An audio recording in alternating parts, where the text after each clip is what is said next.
Do you know what time it is? My favorite time of year, my favorite genre. You could say that I am living right now. Hello, beautiful besties. Welcome back to my channel. My name is Bailey and I like to read a little bit. Do you know what time it is? It is time for our spooky season TBR. This is the time of year that I wait on all year. September, October, and November are my favorite months out of the entire year. Granted, I do live in Texas, so it doesn't really get to be fall until November, but the spooky season vibes are alive and well, okay? And if anyone's gonna bring them, it's damn sure gonna be me. I have been chomping at the bit to give you guys my spooky season TBR, okay? It's not super long because last year I put way too many on it and I didn't get to all of them in time. I'm probably going to try to read a lot of these in September. So this is like my September TBR and spooky season TBR in a way. My favorite time of year, my favorite genre. You could say that I am living right now. I wanted to let you guys know the books that I want to read, so we are going to go over it. I will be doing another video with my updated fall book recs, books that I read last year, the year before, whatever. But right now we're just going to talk about the ones that I want to read this spooky season. Okay, so without further ado, let's get into it. I've got a couple of physical ones. Most of them I don't have physical copies of, and I believe a lot of them are on Kindle Unlimited. First, let's talk about one that was on my TBR last year and I didn't get to, but I really want to read it this year because I've heard amazing things. It is Slewfoot by Brom. Okay, I actually don't know what this is about. All I know is whenever I got this, my husband was with me and he opened it up. We saw all of this weird character art and I was like, oh my God. This is apparently very spooky Gothic. It's not romance though, so keep that in mind. I am branching out a little bit with this one. So the back of this says, set in colonial New England, Slewfoot is a tale of magic and mystery, of triumph and terror from acclaimed author and artist Brom. Oh, so the author drew the art. That's insane. That is insane. That is a child inside of a fish. An ancient spirit awaken. Oh my God, you guys, I'm so sorry. I just looked at the side of this book and it scared me. Hello? Hello? I'm going to have nightmares from that. An ancient spirit awakens in a dark wood. The wild folk call him father, slayer, protector. The colonists call him Slewfoot, demon, devil. To Abatha, a recently widowed outcast, alone and vulnerable in her pious village, he is the only one she can turn to for help. Together they ignite a battle between pagan and Puritan, one that threatens to destroy the entire village, leaving nothing but ashes and bloodshed in its wake. This is actually insane. I think also the chapters also have like art with them. So that's really cool. I am so excited to read this. I'm gonna have to read this when it's sunny outside. If the back is gonna give me nightmares, then the book itself is gonna give me nightmares. So book number one on the fall TBR is going to be Slewfoot by Brom. The next book on the fall TBR is Tales of a Monstrous Heart by Jennifer Delaney. Now, I have this one ordered. It is on its way here, but something that I did notice, it's not on Kindle and you can't buy it in the US, or at least I couldn't find it anywhere in the US. I had to order it from Blackwell's, but I ordered it, so it is on its way here because I have to have it. I want to read it so badly. And the cover is just stunning. It says, be careful of the dark and those that call it friend. Catherine Woodrow is a fae, and all she wants is to graduate from the Institute of Magic. But when the prejudiced mortal council threaten her position at the Institute, she is left with only one option. Ooh. Accept a mage partnership with the elusive Lord Blackthorn. Emrys Blackthorn is a riddle Cat is fearful of solving. The mysterious cursed war hero with the stormy eyes and unpredictable ways leaves Cat with more questions than answers. What she does know is that she is irresistibly drawn to him, no matter how forbidden it might be. Ooh, a little forbidden romance. Okay. When a string of murders and fey disappearances herald the return of dark magic, Cat and Emrys are thrown into a world of ancient books that hide hideous monsters, dark fiends who play with nightmares, and mortal men who wish nothing more than to see them both burn. But what haunts them both are secrets even ghosts dare not whisper, while insidious shadows lick their teeth and sharpen their claws, waiting for the moment that all tales will come to light, even the monstrous ones. That sounds so unique. It sounds like they're going to enter a different world where all of these spooky books are like in front of them. The concept of that sounds really cool, and I am so excited to read that one. I have seen amazing reviews on it so far, so that's great. That's promising. Also, anytime I've read a character with a name Blackthorn or similar, they always end up really hot emo sad boy, so I'm ready for it. Also this fall, I am going to be reading for the first time this classic, not a classic because I've read other classics, but I've never read Carmilla. Carmilla was like the first vampire book, even before Dracula. If you don't know what Carmilla is about, I'm gonna read you the blurb just so you know, so you can decide if you want to read it too. It says, isolated in a remote mansion in central European forest, Laura longs for companionship until a carriage accident brings another young woman into her life, the secretive and sometimes erratic Carmilla. As Carmilla's actions become more puzzling and volatile, Laura develops bizarre symptoms, and as her health goes into decline, Laura and her father discover something monstrous. This is the compelling tale of a young woman's seduction by a female vampire, and it was the source of influence for Bram Stoker's Dracula, which it predates by over a quarter century. I mean, everybody knows Dracula, but how many people know Carmilla? Probably a lot. I'm just behind. I will be catching up because if there's anything I love, it is sapphic vampire books. They just do something to me. I love women. Necromance by Cora Raven is the next book on the TBR. So it says, when spirited necromancer Mia Arden is hired to cleanse a long-abandoned castle, she expects a few temperamental ghosts, not a brooding, devastatingly handsome phantom, Duke, trapped inside of a cursed painting. Ooh!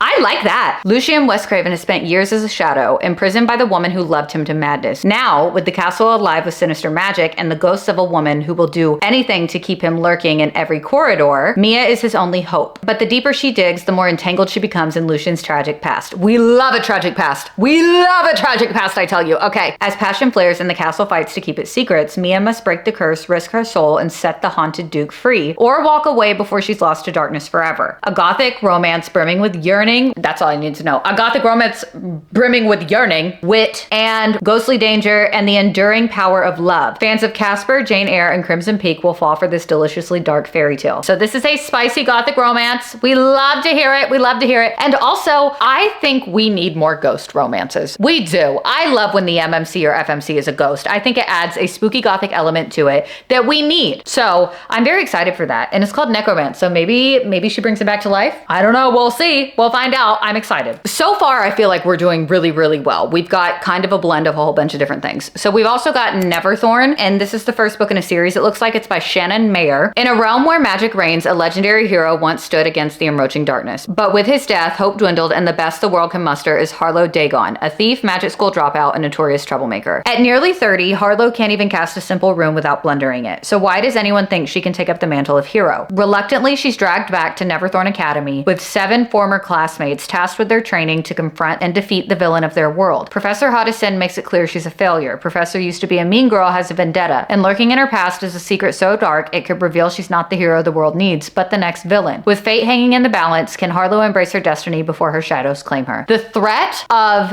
a villain FMC, love it.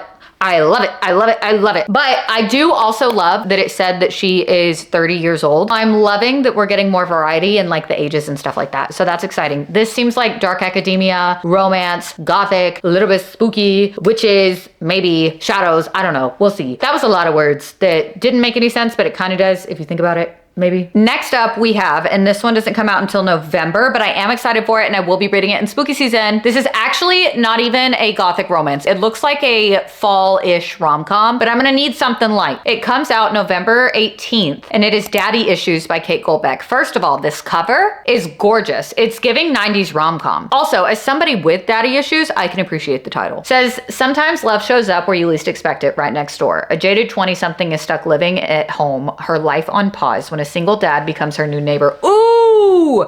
Single dad. And unexpectedly sets her life and her heart into motion in this modern love story from the best-selling author of You Again. I feel like this one's gonna be fun. And I have found, because I read You Again by Kate Goldbeck, when it came out, I think that was 2 years ago, it was a When Harry Meets Sally, like reimagining in the modern day world type of thing. And she does dry humor really well in books, in my opinion. So I'm very excited for this. Yes, I am. And then we have a book that I was supposed to read last year, but I didn't. So I wanted to save it for spooky season. And here we are. It is The Immortal Dark by Tejas Gurma. I believe this is gothic with vampires. It says, it began long before my time, but something has always hunted our family. Orphaned heiress Kidan Adan grew up far from the arcane society she was born into, where human bloodlines gain power through vampire companionship. When her sister June disappears, Kidan, I don't know if I'm saying that right, is convinced a vampire stole her, the very vampire bound to their family, the cruel yet captivating Suseños Segad. I am butchering these names. I I know I am, okay? To find June, she must infiltrate the elite Uxley. She must survive living with Susenyos, even as he does everything he can do to drive her away. It doesn't matter that Susenyos' wickedness speaks to Kidan's own violent nature and tempts her to surrender to a life of darkness. She must find her sister and kill him at all costs. When a murder mirroring June's disappearance shakes Uxley, Kidan seeks further into the ruthless underworld of vampires, risking her very soul. There she discovers a centuries-old threat, and June could be at the center of it. To save her sister, she must bring Uxley to its knees and either break free from the horrors of her own actions or embrace the dark entanglements of love and the blood it requires. So it is romance, but I'm pretty sure that like it's more plot than romance. I think that's what I've heard. I can't wait. I feel like this is going to be very, very atmospheric and very vibey, you know? And we love vampires. We love vampires all year round, but especially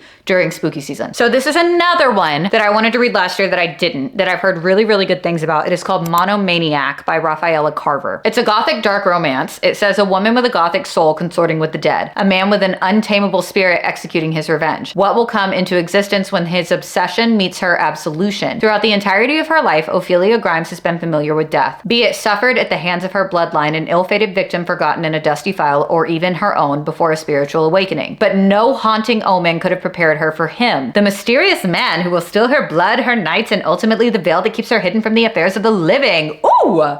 Okay. Life, as Dante Malfermo knows it, is grim and immoral, his existence a mission to avenge the memory of a past that now lies buried 6 feet under. However, no pact with the basement of being could have prepared him for meeting the same phantom eyes that haunted his nights for years, along with the marrow of his blackened soul, and ultimately those that gave him meaning when all was lost. A love born in tragedy is about to mature in blood, and both are powerless to resist its maddening roots, especially when death follows close behind. You're telling me a love born in tragedy? Sign me up. Sign me up. If there's one thing I love, it is a tragic Gothic romance. Actually, there's a lot of things that I love, and a lot of them have to do with Gothic romance. So that sounds right up my alley. I am so excited about that. We also have Immortal Consequences by Ivy Marie. This is the Soul of Blackwood Academy, book 1. It's very pretty. Gothic dark academia, maybe like witches, some kind of fantasy, something. I don't know, but we can read the blurb and find out. Welcome to Blackwood Academy, the legendary school located at the fringes of the afterlife, so it is fantasy, where students are fated to spend the rest of eternity shepherding lost souls. Once a pupil enters the school's arched gates, there is no way out except for the decennial, a once-in-a-decade celebration that rewards nominees who pass its trials with a choice: formally graduate and join Blackwood's magical elite, or venture into the unknown and cross over to the mysterious other side. Ren Laudy is certain that this decennial, she has what it takes to earn her nomination, unless that is her academic arch-rival Augustine Hughes steals her spot. Irene Minette Bamford has never cared about playing by the rules. She's willing to break whatever and whoever stands between her and getting the hell out of Blackwood, including her best and only friend, Masika Sallow. Oliver DuPont gave up on securing a nomination ages ago, but after he meets Blackwood's newest student, Emilio Cordova, he'll do anything to keep Emilio from leaving him and crossing over to the other side, even if it means claiming the victory for himself. All of them are determined to be Blackwood's chosen candidate, and all of them would do anything to win, but none of them are prepared for what's to come, because this decennial will be different. This time, the decennial isn't a celebration, it's a competition. There can only be one victor. 6 nominees, 4 trials, Untold Danger, Ren, August, Irene, Masika, Oliver, and Emilio are all about to learn there are some fates worse than death. It says it's perfect for fans of the Atlas 6, and I did enjoy the Atlas 6 when I read it. I read it a long time ago. I love a good academic challenge book. Does that make sense? I feel like it makes sense. I know it makes sense. So the next one we have is a dark academia fantasy romance with dragons and witches. Okay, and we love to see it. It is Dark Birch Academy by Krista Graves. Dark mages don't deal in warnings, only executions. Ooh. That was so dramatic for no reason. So when assassin in training Esme Salem is tasked with infiltrating a magic defense academy and eliminating Kiran Mazrov, a deadly mage with powers that could erase her kind from existence, it should be treacherous but simple. A poisonous jab to his throat. No hesitation. We love a woman who can get down to business. What she doesn't expect is Professor Dane. Ooh, a professor! I'm getting ahead of myself. He is calculating, controlled, lethal in every line of his body, which emits literal heat when he enters a room. He's supposed to be an academic, but nothing about him screams scholarly. And the more she tries to pursue her mission, the more dangerous he becomes. She came to kill. She might just end up undone, unless she can undo both predators first. Prepared to enter the game? If you like your magic dark, your men dangerous, and your heroines delightfully unhinged, this one's for you. Wait, now I'm actually really excited for this. I'm getting so excited for these, but this one sounds really, really good. good. You're telling me he's a broody professor that emits literal heat? Every line of his body is lethal. We love to see it. Oh, that one's gonna be good. Okay, so the next book is going to be Salt and Broom by Sharon Lynn Fisher. Salt and Broom make this room safe and tight against the night. Trunks packed with potions and cures, Jane Eyre sets out, Jane Eyre, A-I-R-E, that's how you spell it, sets out on a crisp, clear morning in October to face the greatest challenge of her sheltered girls' school existence. A shadow lies over Thornfield Hall and its reclusive master, Edward Rochester, and he's hired only as a last resort. Jane stumbles again and again as she tries to establish a rapport with her prickly new employer, but he becomes the least of her worries as a mysterious force seems to work against her. The threats mount around both Jane and Rochester, who's becoming more intriguing and appealing to her by the day. Jane begins to fear her herb healing and protective charms may not be enough to save the man she's going to love from a threat darker and more dangerous than either of them imagined. So this is like a witchy retelling of Jane Eyre. Confession? I've never read Jane Eyre. I want to read this one. I love witches. I think that they are so interesting and so cool and so magical. We have one more. Well, technically it's two. So yeah, I guess this is right because this is one, this is two, Bailey. You don't know how to count, but I have to grab it. So hold on. I know you see me grabbing off my special edition shelf and you know what that means. I only have special editions of books that I have read. We're doing a reread. We're doing a reread of two of my favorite books of all time. These are on my God tier list. It is the Tales of Weeping Hollow series by Nicole Fiorina. If you don't know what these wonderful, perfect, amazing books are about, these take place in a town that is literally Halloween 24/7. It's got two covens of witches that have been at war for a very long time. One of the covens just so happens to be the coven of the Hollow Heathens. Okay, and the Hollow Heathens are masked, spooky Gothic, witchy men. You can't look upon their faces because they're cursed. But if you do, if you just so happen to see their face, you will see your deepest, darkest fear and you will most likely have a heart attack and die. They can't even look at their faces. There's only 2 books out in the series so far. I need Nicole Fiorina to release the 3rd one. They each follow a different heathen and their love interest. You need to read them in order because there's an underlying story throughout, even though they follow different characters. But I love these so much. The writing is so beautiful and poetic. I've been itching for a reread of them for quite some time. So these are on the Fall TBR as well. And in case anyone was wondering, this one's my favorite. Stone Danvers is my top 2. He's my second on my book boyfriends list. He's a blonde. That is my Fall TBR. That is 13 books, 2 of which are a reread. I live for this season. It's the vibes. I love the vibes. I want to know, what is your most anticipated fall release? It's going to be a great spooky season. I hope we read all of the spooky Gothic books. And if that's not your vibe, I hope you read all of the other books that aren't spooky Gothic. Don't forget to like and subscribe and do all of the things. I love you guys so, so much, and I will see y'all next week.